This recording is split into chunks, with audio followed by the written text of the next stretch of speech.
ಬೀದರ್ ಜಿಲ್ಲೆಯ ಹುಮ್ನಾಬಾದ್ನಲ್ಲಿರುವ ವೀರಭದ್ರೇಶ್ವರ ದೇವರ ಜಾತ್ರೆ ವಿಜೃಂಭಣೆಯಿಂದ ನಡೆಯಿತು.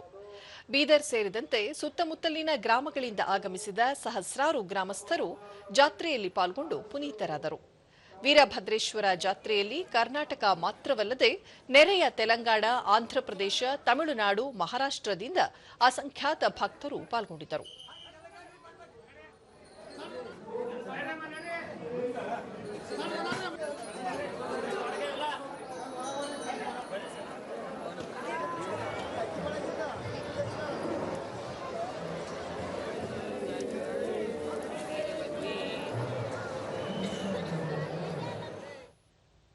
ದೂರದರ್ಶನದೊಂದಿಗೆ ಸ್ಥಳೀಯರಾದ ಚನ್ನಬಸವಯ್ಯ ಸ್ವಾಮಿ ಪ್ರತಿ ವರ್ಷ ಜಾತ್ರೆಗೆ ಬರುತ್ತಿದ್ದು, ಹೈದರಾಬಾದ್ ಕರ್ನಾಟಕ ಭಾಗದಲ್ಲಿ ವೀರಭದ್ರೇಶ್ವರ ಜಾತ್ರೆ ವಿಶೇಷ ಮಹತ್ವ ಪಡೆದುಕೊಂಡಿದೆ ಎಂದರು.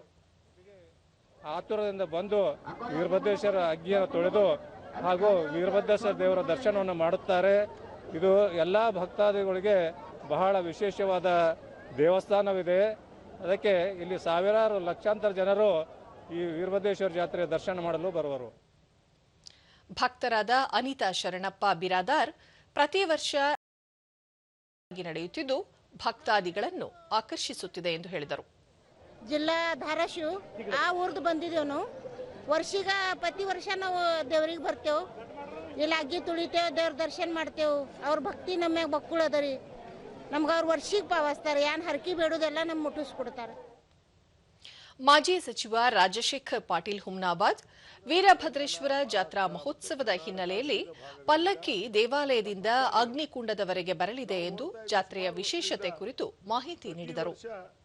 ಭಕ್ತಾದಿಗಳು ಜಾಸ್ತಿನೇ ಆಗ್ತಾ ಇದ್ದಾರೆ, ಕಡಿಮೆ ಇಲ್ಲ. ಆ ವೀರಭದ್ರೇಶ್ವರ ಆಶೀರ್ವಾದ, ವೀರಭದ್ರೇಶ್ವರ ಕೃಪೆ ಏನಿದೆ ಗೊತ್ತಿಲ್ಲ.